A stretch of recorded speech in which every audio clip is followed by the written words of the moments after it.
Masih bersih. Kalau saya rangka mau ada kan kau dah dapat. Dia apa ini bersih saja.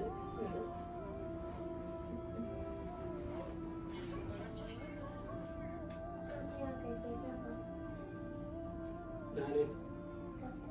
Jadi mami tu kenal ke sini jadi.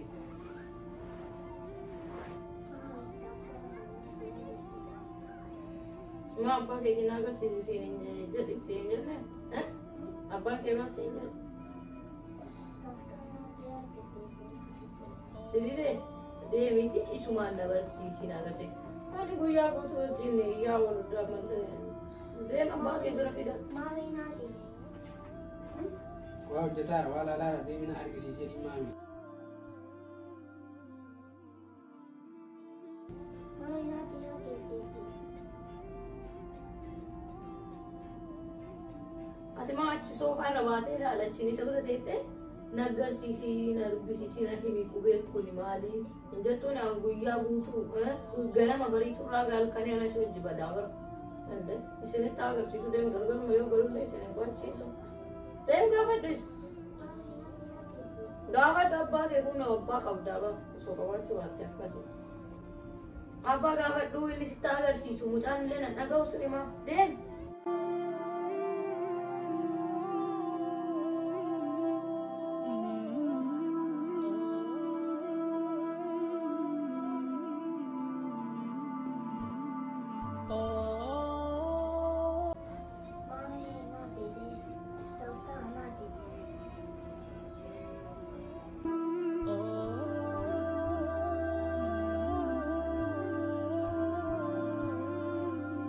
Wow jetar jelas injil apa ni?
Malu. Daftar daftar gizi sinjira aja nama injil rumah di tenar gizi. Ati ma abban ma tina agarsiista. Abba yo to yo wow jetar jelas ini tenar kita. Ma telefoon harkaa beras telefoon harkaa qabu. Telepon orang kakak ada orang jetar jiru bayi tak tam. Ma yeroon biree yaala yeroon boqonnaa yaa magaalaa manatti bariidu waliin fagaamaa dhaqee ishaayin geetti soo gisee man guyyaa galgala galtu kanallee ati ilma kee daftara laachisuu hin dandeettu. Amma mucaan kun daftara isatti argisiiftutu yeroo si jalaa fixa. Yaa yeroo boqonnaa kiyyaati ati agarsiistu gahee kee hin baatu ati.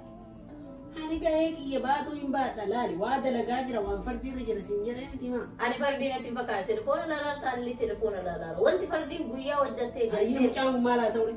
Soo ati qochiis ka abbaa. Yaa mucaa kana laali mataa gadi nama kaayatiin hin maal godheere an abbaa keetiin na agarsiis jedhii jedheen. Hindi. Ina harika daa'ima itti dhaga'an. Dandee. Fardiin silaa sammuu isaa eeguu ture ilaala akka ittiin dhagahamne kan keessa lafa gaggeessee qochiisu. Baba. Laali ijoolleen tun yoon ofii kenna waan harka qabnu gadi kennetiin ittiin argisiifne argitee akkamitti guddattee nama ta'uu dandeenya. Hayi. Qoyisitu agarsiisu qabaatu. Ani waan hojjetaa jira yoo ani karaa atillee ani wajjin karaa baddaare. Laal anganamarraa haga sa'aa kanaa jarooliin faggaameedhaan waan godhu ta'eetiin eegi mana kana akkam akka jaroon hojjetu beektan beektu maaliif ala waltee waan galtu. Amma iyyuu meeshaa laala jedhee callisee bilbila koo laalee haala galfadha jedhee TV laalaa yoo barbaade bilbila laalaa jedhee. Ana laalu kanarratti diraamaa hojjetaa argina. Garuu immoo ati deema haadhatee. Mucaa kana mataa isaatiin yaadduu sin jedhee. Si barka yaadina amma argitee badiitti argaa. Yoo kiitti argisiisnaan hin jettu maana ayyaa. Gisee meeqa si erga daa'ima kana. Kan inni hojjetaa jira haadhatee jira sitti bakka na godhaan jettu. Maal jedhan? Jidduu kana daa'imni daftara darbeera. Anatu sitti argisiisa ishee waa maraa iyyuu sitti argisiisa. Waan ati gaafatte mara anatu sitti argisiisa. Tole? Amma ilmoota dhiibamu gaafadhu maa banni ishee dhiifama bakka. Anatu sitti argisiisa amma booda. Amma booda ani waan jiru maraayyuu anatu sitti argisiisa. Tole? Yaa laali ijoollee ta'in yooma anillee karaa badees karaa sirrii irra hin jirre yoo ta'e na sirreessisuu qabna. Karaan kun sirrii miti irraa ta'e mucaan kun barachuu fedha waan inni baratuu fedhu qayyamachiisinaan jechuu qabna. Malee yoo ani waa laale ani kun akka waa dalagaa jiruun argite. Ofii kan keetti dhufteetiin waan harkaa qabu san lafa keetti nan gaafattu akkasani. Akka calliftee isumatti dhiiftee sun karaa kana olii gadu. Ispoortii osoo hojjete mucaan kun irra eessa karaa olii gad deemu kanaan. Asii barumsaa ta'uu kahaa irraa baratuuf haa ufaa galtuuf hagam daa'imman tantee sammuu isaanii akka jeeqaa jiru. Guyyaa haala ooltee galte galgala galtee silkii irratti onnaa jette daa'imman si gaafatti zoorreettee illaa. Wanti kun sirrii miti. Sirrii miti. Nuyi irraa barachuu qabna. Daa'imman teenna haga tanteenna yeroo kennuufii qabna. Yeroon hojii. Yeroon atillee waa hojjettu yeroo waa hojjettu. Yeroo anillee waa hojjedhu yeroo waa hojjedhu. Ilmaan teenna immoo yeroo kennineefi barsiifatuu qabna. Keessattuu yoo isaan waan barsiisaa jedhan yoo waan nutti argisiisaa jedhan yoo nu yeroo kennineefi bira gatteenee wanni kuni kana baradhaa. Afaan keenya kana aadaan keenya kana amantiin keenya kana jennee yoo bira teenneetiin hin barsiifne isaan illee majnuunuma ta'anii deeman jechuudha. Amma majnuun akka godhe anaa miti. Anaa mitiin hin ta'uu siin jedhu. Nu lachuu rakkoo qabna nu lachuu. Ati amma guyyaa waan wajjin oolteef qofa saniif qofa isa dhiiftee amma ana qofa irratti as kaayaa jiru. Hin ta'u. Anummaan yoo karaa kabadu ta'e ilaalloo qabda. Ilmaan tana waliin guddisaa jirraa miti. Dhuga atillee wajjin rakkataa oolta guyyaa guutuu. Ani mana oolu hojii oolu. Haa ta'u immoo garuu yeroo ani karaarra hin jirre anama fakkeenyaan waa laalaa jiraa miti. Lakki abdii akkasii miti. Ilmaan tun karaa faallaletti.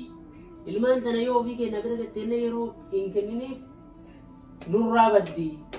Waltaanee ilmaan tana waan isaan barbaachisu haa goonuufi jechuu qabda malee yoo ani karaa batee telefoona keessa seenee bakka atillee anuma dhiifte jechuu. Kanaaf anillee balleessaa qabu. Dhugaadha isa ofirraa deddeebisuu hin qabu ture. Inni na gaafate irra taa'ee inni waan itti himuu qabu. Waan inni na gaafate sana itti himuu qabu. Kootu qaabi.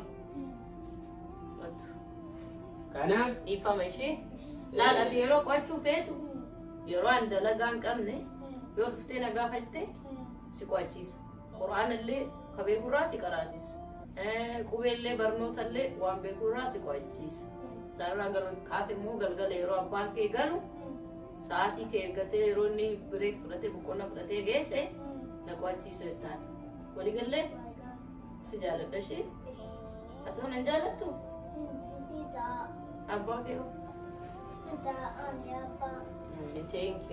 akkasi malee amma booda dhiifama ishee yaa amma booda bakka sitti argisiifna waan ati gaafatte maraa si argisiifna ishi tole Akoona lillahi.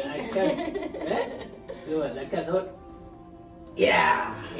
daawwattoota keenyaa viidiyoo keenyarraa akka barattanii fi akka itti bohaartan abdii qabnaa viidiyooleen nu gadi isinii dhiifnu bifa diraamaatiin gorsa isinii dabarsuudhaaf kan beeku yaadachiisuudhaaf kan beekne barsiisuudhaaf akka ta'e akka nu hubattan abdii qabna viidiyoolee keenyarraa immoo akka barattanii fi akka itti bohaartanis akkasuma abdii qabna jechuudha wal haa barruun keessanii kan kennaa kan holiitii kan irraa barannu kan irratti wal barsiifnu jechuudha kanaaf viidiyoo keenya yoo jaalattan yoo isin bohaarse like share subscribe gochuu hin dagatinaa waan hanga dhumaan nu daawwattaniif galatoomaa isiniin jenna yaada keessan immoo koomentii jalatti nu barreessuu hin dagatinaa hanga viidiyoo biraatiin walitti deebinutti assalamu alaikum wa rahmatullahi wa barakatuh